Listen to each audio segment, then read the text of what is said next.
جو آیت مبارکہ میں نے آپ کے سامنے تلاوت کی، قرآن پاک کے اندر اللہ تبارک و تعالی نے ارشاد فرمایا فَإِنْ آمَنُوا بِمِثْلِ مَا آمَنْتُمْ بِهِ فَقَدِ اهْتَدَوْا۔ اگر یہ لوگ اس طرح ایمان لائے جس طرح میرے محبوب کے صحابہ آپ ایمان لائے ہیں تو پھر یہ ان کا ایمان قابل قبول ہے۔ یعنی صحابہ کرام علیہم الرضوان کے ایمان کو اللہ تبارک و تعالی نے تمام دنیا کے لوگوں کے لیے معیار مقرر فرمایا کہ اس طرح کا ایمان لاؤ گے تو ایکسیپٹیبل ہوگا، اگر اس طرح کا ایمان نہیں لاؤ گے تو تمہارا ایمان قابل قبول نہیں ہے۔ ایک اور مقام پر سورہ بقرہ کے اندر ہی اللہ تبارک و تعالی نے ارشاد فرمایا وَإِذَا قِيلَ لَهُمْ آمِنُوا كَمَا آمَنَ النَّاسِ، جب ان سے کہا جائے کہ اس طرح ایمان لاؤ جس طرح یہ لوگ ایمان لائے ہیں، قالوا، تو وہ کہتے ہیں انؤمن کما آمن السفہاء، کیا ہم اس طرح ایمان لائیں جس طرح یہ بے وقوف لوگ ایمان لائے ہیں۔ وہ معاذ اللہ صحابہ کرام علیہم الرضوان کو بے وقوف کہتے تھے، کون؟ منافقین، جبکہ ان کے ایمان کو اللہ تبارک و تعالی نے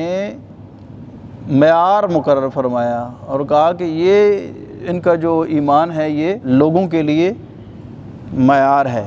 جبکہ منافقین اس بات کو تسلیم کرنے کے لیے تیار نہیں تھے۔ کہتے ہیں ٹھیک ہے، زبان سے کلمہ پڑھ لو، نمازیں پڑھو، روزے رکھو اور باقی جو ظاہری اعمال ہے وہ کرو۔ یہ کیا ہوا کہ سب کچھ ہی اللہ کے نبی پر نثار کر رہے ہو، سب کچھ اللہ کی راہ میں خراج کر رہے ہو، یعنی وہ دل سے ایمان لانے کو تسلیم نہیں کرتے تھے۔ جبکہ صحابہ کرام علیہم الرضوان کا حال یہ تھا کہ نبی پاک صلی اللہ علیہ وسلم نے ارشاد فرمایا کہ میرا صحابی اگر ایک مٹھی بھر جو اللہ کی راہ میں خیرات کرے تو وہ اس سے بہتر ہے کہ جو غیر صحابی احد پہاڑ کے برابر سونا اللہ کی راہ میں خیرات کرے۔ اور صحابہ کرام علیہم الرضوان میں سے بھی وہ ہستی، ان کے بارے میں میرے آقا صلی اللہ علیہ وسلم نے ارشاد فرمایا کہ اگر ان کا ایمان ترازو کے ایک پلڑے میں رکھا جائے اور باقی سارے لوگوں کا ایمان دوسرے پلڑے پر میں رکھا جائے تو ان کا ایمان سب سے زیادہ وزندار ہے۔ میری مراد حضرت سیدنا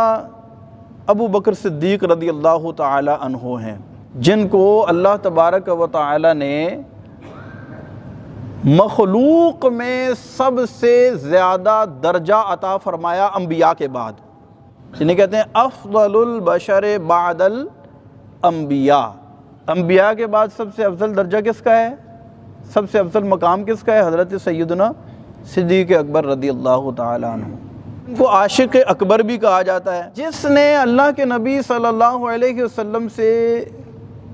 سب سے زیادہ محبت کی، اس کا ایمان بھی سب سے زیادہ پختہ، اس کا ایمان بھی سب سے زیادہ کامل، اور وہ ہیں حضرت سیدنا صدیق اکبر رضی اللہ تعالیٰ عنہ۔ ایسی ہستی ہیں کہ جنہوں نے زمانہ جاہلیت میں، یعنی اسلام قبول کرنے سے پہلے بھی کبھی کسی بت کو سجدہ نہیں کیا تھا، کبھی شراب نہیں پی تھی،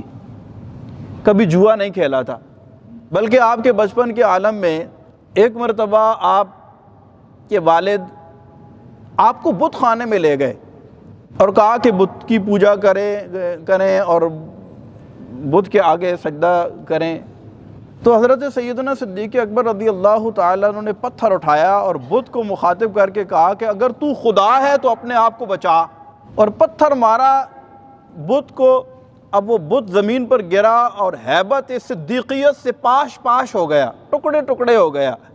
آپ کے والد ان کو پکڑ کر ان کی والدہ کے پاس لے کر گئے اور کہا کہ یہ دیکھو بت خانے میں اس کو لے کر گئے ہوں کہ بت کی پوجا کرے، اس نے تو بت کو توڑ دیا ہے۔ تو آپ کی والدہ نے کہا کہ اس کو اس کے حال پر چھوڑ دو، کیونکہ جب یہ پیدا ہوا تھا تو ہاتف غیب سے آواز آئی تھی کہ یہ عتیق ہے اور آسمانوں میں اس کا نام صدیق لکھا ہوا ہے اور دنیا کے اندر یہ محمد عربی کا رفیق ہے، لہذا یہ بتوں کو کبھی نہیں پوجے گا۔ حضرت سیدنا صدیق اکبر رضی اللہ تعالیٰ عنہ